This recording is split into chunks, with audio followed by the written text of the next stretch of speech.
Kasi may gagawin ako eh. Diba sabi ko sa'yo, tatanggalin natin siya, pero hindi mo siya magagalaw mo ng konti yung siko mo, pero hindi pwedeng idiretso ang braso. Kasi baka pagka gumalaw ka, baka matanggal yung ano.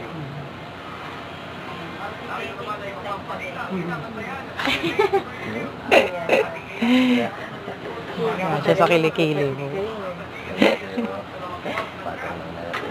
Ayan, hawak ko na.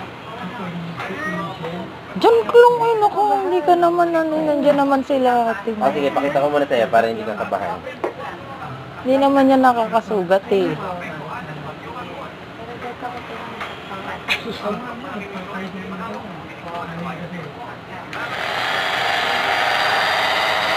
Diba? Oh. Ay. Dali ka usap. Ito lang ang gusto niyang gupitin. Okay?